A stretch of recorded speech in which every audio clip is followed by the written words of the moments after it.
So, so this is an application that is somewhat related to the application that has been shown before. The approach is somewhat different, though.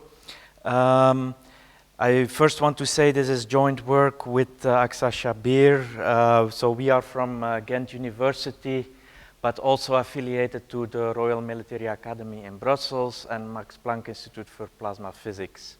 So the reason that you see plasma physics appearing here is that we are working on applications of this kind of methods to nuclear fusion data analysis. And so the application that I'm going to show here is not fusion related. It's related to, for us, a benchmark application to texture discrimination. But so the link is that we are also applying similar methods to other data sets that are relevant in fusion science. So an overview of the talk is that I will first say a little bit about the application itself, about color texture, and why we want to model this in the way we do it. It turns out that we will use wavelet distributions for this, and since we are interested in modeling correlations between, in this case, color bands, but it could be, of course, also other types of correlations, we will use multivariate distributions, and we are interested in the geometry of this kind of multivariate distributions. So the application is in color texture discrimination, so we will do in practice classification using a method that we refer to principal geodesic classification. So I show some experiments where we apply this method then. So a brief word about the color texture. You have seen this figure already. It's a very famous database of so 40 textures in this case, where you see that the textures are relatively homogeneous, so that it's by now a relatively easy problem in the community to classify these textures. And the standard problem is to divide each of the images which you see in a number of sub-images, and then of course the goal is, given one of the sub-images, to retrieve the others from the same original texture. So as I said, they are quite homogeneous, so it's by now a relatively easy problem, but still very much used for benchmarking algorithms. This is another database where we have been applying our methods. At first sight, these seem, okay, so they are also color textures, also relatively homogeneous, but the problem that we are solving here is different. We are not going to divide these textures in different parts. In fact, for each of the textures which you see here, there are various images available, each taken under different lighting conditions and from different points of view. So a much more difficult problem actually to recognize a texture from taken in different illumination conditions and from different viewpoints to recognize that it belongs to this class of original textures, each of which you see here. So a closer look into one of these textures, and you immediately see why we are going to model this with distributions. First, you see that there is a lot of structure here. So this is the non-stochastic part of the texture, and it makes a clear definition of a texture also relatively difficult. You recognize it when you see it, so to speak. So there is this, on the one hand, this structure, but on the other hand, also this stochasticity. And the structure occurs actually at various scales often. So you have, for instance, these horizontal lines here, but you can also delineate horizontal structures at a larger scale. There is the stochasticity, which I already mentioned, and interestingly, it turns out that there is quite a lot of correlation. In this case, we are interested in correlation between color bands, so we are going to divide this or extract from such an image the red, green, and blue, for instance, components. And we see that there is a lot of correlation between those color bands. But all other approaches have taken into account the correlation between, for instance, neighboring pixels, which you see is indeed must be relatively high. And that information can actually be used to identify or to discriminate between different textures, because the correlation structure is different from one texture to another. So it explains why we are going to use here multivariate wavelet distributions. On the one hand, the wavelets to capture the structure at the various scales, and then of course the stochasticity comes from the fact that we are looking at distributions. So I turn now to some of the underlying geometry of these wavelet distributions. I take a closer look here at one model. There have been many different models for this kind of distributions. This is a univariate histogram of such a wavelet distribution, so the wavelet detail coefficients. They are centered more or less at 0. This makes the analysis already considerably more simple, because it means that we can use distributions that have their mean 0.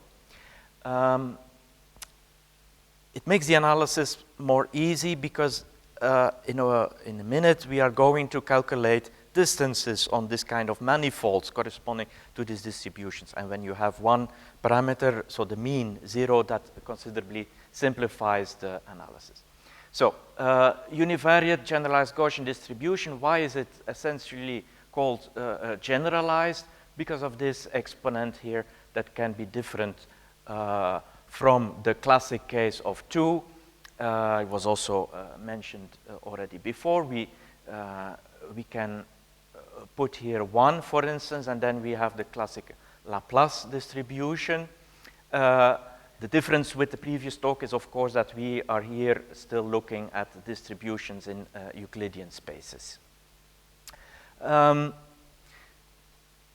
transpose this to the multivariate case, there are, again, several possibilities, but we tend to use here this multivariate generalized Gaussian distribution, which we abbreviate like this, 0 mean, and it's given by this density function. Again, quite straightforward. You have here a parameter, which is, by the way, called the shape parameter, that can be different. In this case, the case 1. So 1 gives you the Gaussian distribution, in this case here, and 1/2 gives you the Laplace distribution. Laplace distribution typically has these heavier tails, and is also more peaked, is super Gaussian, and you see that also in the histogram there on top, where for the univariate case, we have drawn the best fit Gaussian distribution to that histogram, which you see is a very bad fit, and then the generalized Gaussian case is a much better fit. Okay, so this is the model, the distribution model that we are going to use. And now we want to do some geometry on this manifold. We are going to actually, so there are, again, different possibilities. We take a special coordinate system in which the calculations are particularly simple. So what we will do is we start from, it's a bit erratic here. So we start from, we want to calculate, for instance, the distance between two of these MGD distributions characterized by their dispersion matrices sigma 1 and sigma 2 and their shape parameters beta 1 and beta 2. So remember, the mean is 0, and this doesn't come up in the model here. So the coordinate transformation that we do involves a matrix K here that simultaneously diagonalizes both matrices. And it turns out that it sends the first matrix to the unit matrix and the second matrix to a diagonal matrix with these eigenvalues, so eigenvalues of this compound matrix, let's say. So this is a well-known result. In fact, it turns out, and that's very nice, that all along the geodesic, so for all parameters along the geodesic, if we look at the dispersion matrices on that geodesic, they are all diagonalized by that same matrix K. And again, you have here a diagonal matrix of eigenvalues of, now it is this matrix here, so still sigma 1 here and sigma of t as the second matrix. And then there is a final coordinate transform that we do. We take here the log, and that will make everything particularly simple, except for one detail. And the detail is the big thing here, and also this one to a certain extent. So if you look at the coefficients of the in this coordinate system, if you look at the coefficients of the metric tensor, you see that the beta components are relatively complicated. They are only simple if you set beta equal to certain special values, like, for instance, the Gaussian distribution. But then, of course, you are on a submanifold with fixed beta, and this is exactly what we are going to do here in this approximation, in this work. We are going to look at the case of fixed beta, because then you see that the metric tensor elements become particularly simple here. So this is between the coefficients corresponding to our dispersion matrices. And okay, we see that they only depend here on our shape parameter beta, but if we take a fixed shape parameter, and so we introduce this coordinate, our coordinates are here, that are the logs of these eigenvalues here, then we see that the geodesic equations are just the equations of a straight line in this coordinate system. It's just a straight line with the parameter t here. And in this case, it turns out that you can calculate even the distance in a closed form. It's given by this expression here, again involving our coordinates r. And it's also quite easy to calculate tangent vectors. So in this case, you can arrange them as a matrix. And it turns out that essentially they are also diagonalized again by our good friend here, K. So this again gives here a diagonal matrix essentially, if you diagonalize the tangent vector. So of course this allows you to then calculate, do the exponential map. And this will be important for our application. How much time do you have? So what we have called here in a relatively ad hoc way, principal geodesic analysis, because what it is, okay, so why do we call it that way? Because we realize that when you start, so you do this calculation of MGGD matrices for a set of textures, what you will see is that if you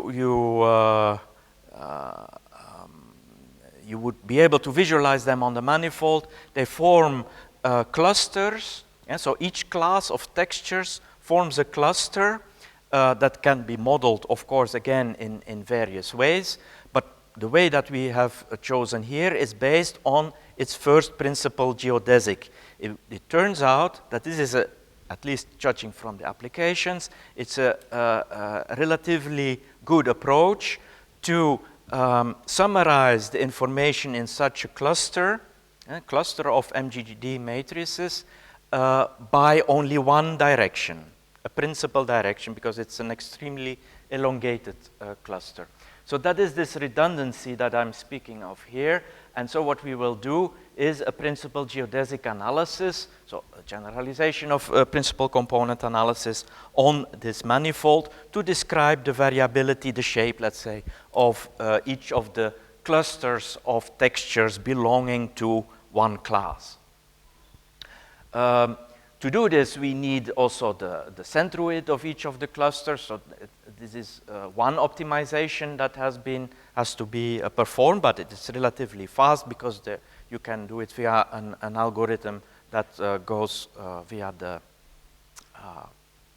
mean in the tangent space, let's say, the centroid in the tangent space. And also we will approximate principal geodesic analysis by this should be principal component analysis on the tangent space. So PCA on the tangent space. This works relatively fast. What we do is then, as I said, retain component with the largest variance, so to describe this elongation of the cluster, and that gives us what we will call here the principal geodesic. So it's one direction that characterizes the cluster. So if we want to apply this now to a classification, what do we do?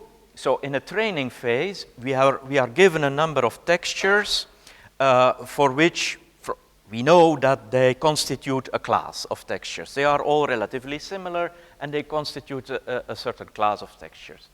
What we do in the training phase is to, of course, estimate the multivariate generalized Gaussian distribution for each of the textures, calculate centroids of the clusters, and find the principal geodesics for each of the clusters.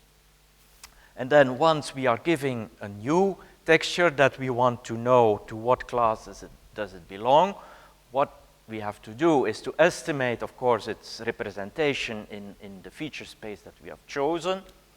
And then we are going to, and this is visualized here by this figure, we are going to so this is a visualization essentially of a cluster on this manifold. We are going to project the given texture, which is this yellow dot. We are going to calculate its projection on that principal geodesic that characterizes the cluster. And then our distance measured to this cluster is simply the distance between that yellow point and the principal geodesic. So this is, let's say, the part of the algorithm that is the most computationally intensive, although, again, you can do this via some approximations. That is this projection. So calculating that distance between the point and the principal geodesic. And if we apply this now to some experiments, well, you first have this what I previously called somewhat easier problem of classification in the Vistex database. So, as I said, we partition each of the textures there into a number of sub-images. We're going to do our wavelet to calculate the features. We calculate wavelet transform, the distributions, and the principal geodesics.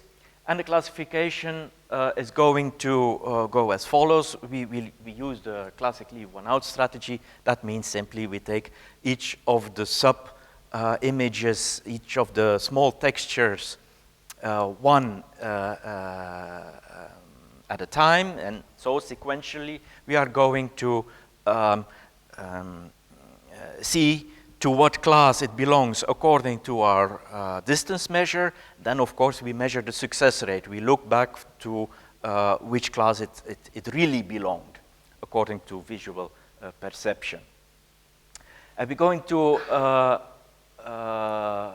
compare our algorithm to a simpler algorithm that simply calculates the distance from the test, so the yellow dot, the test texture, to the centroid of the cluster. And that is characterized as the distance from the test image to the cluster. That is this distance to centroid classifier, and then a k-nearest neighbor classifier, but still, of course, using the raw distance on the manifold. And okay, so here you see some results. So this is the one we proposed, the principle on the left there, the principal geodesic classification. And we see indeed that it performs quite somewhat better than distance to the nearest centroid. You have to note, of course, that I have zoomed in quite a lot on the success rate scale. Nevertheless, you see clear differences also when we look at k nearest neighbors. The blue one is for the Gaussian distribution, the red one is for the Laplace distribution. Once again, one might say here in this case, the differences are essentially of the order of a few percent, but this is a bit a distortion of the real situation, because at this point the methods are actually, I would say, the problem is a bit too easy for the methods. So it's difficult to go, so you have the ceiling of 100%, and so it's difficult to go beyond that. So for this reason, we do this again on the other database, a somewhat more challenging problem. And there we see that indeed differences are somewhat larger. We reach easily a number of 80% here for this difficult classification problem, whereas with the other methods, it's rather in the 70s. And yeah, so this is the reference also with the Euclidean distance, which is of course something that is not recommended. You get, at least you see that the problem is not trivial. When you do this with Euclidean distances, you get really very poor classification results. So as a conclusion, I can say that empirically we see that the MGGD the multivariate generalized Gaussian wavelet distributions are good texture features, and we also see that the dispersion matrices for texture clusters form structures that we can exploit to reduce the dimensionality of the problem. So we can do some dimensionality reduction, which in this case we have done with principal geodesic analysis. We see that the first principal direction is really very informative. It characterizes the information in this cluster quite well. And so our classification is based on projection of test images on these principal directions. And it also follows, and that's basically what I mean by the last point there, efficient projection is equivalent with efficient classification in this case, because the projection step is the most computationally intensive. And so optimizing that is important because it will give you an efficient classification where you only have to compare with each of the different clusters. Okay, thank you.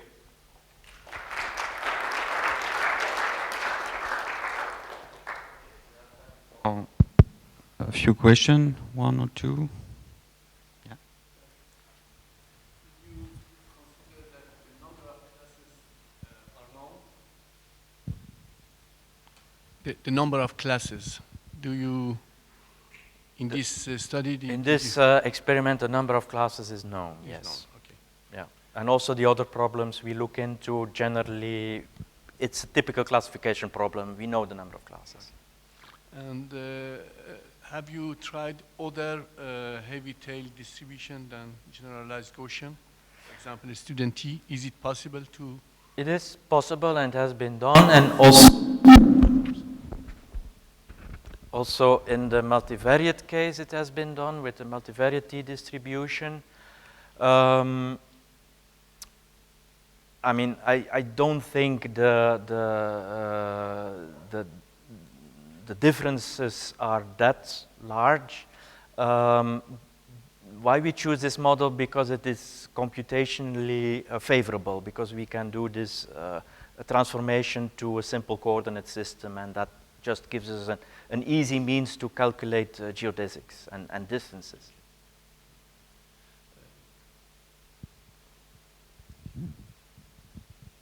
Another one? Okay, I have one question. You observe an evolution of your results depending if you take the exact decomposition or the approximate one? So About the geodesic. yes, it's small. It's there's a okay. So this is essentially a good deal. Let's say you can sacrifice a little bit of precision, and it's really not that much, and computationally it's much better. Okay, and the structuration of the along the first direction is equivalent to if you consider the Gaussian model or the Laplacian model. Is equivalent, Go? You mean The structuration along the first direction of your geodesic decomposition, if you take the first, yeah? the principal direction. Yes. So the idea is that you have your point along. Yeah. So I don't know if you try to project, taking into account the second one and third one. yeah. In Gaussian or in Laplacian, is it similar? Or? Well, this we haven't looked into yet, so it's definitely one of the possible pieces of future work where we, okay, people have been suggesting, yes, you can look also to higher dimensional subspaces, not only at the first principle geodesic, but I must confess we have taken this approach, and we were actually quite surprised that it worked so well. So, so this is why up to now we have stuck with that simplification.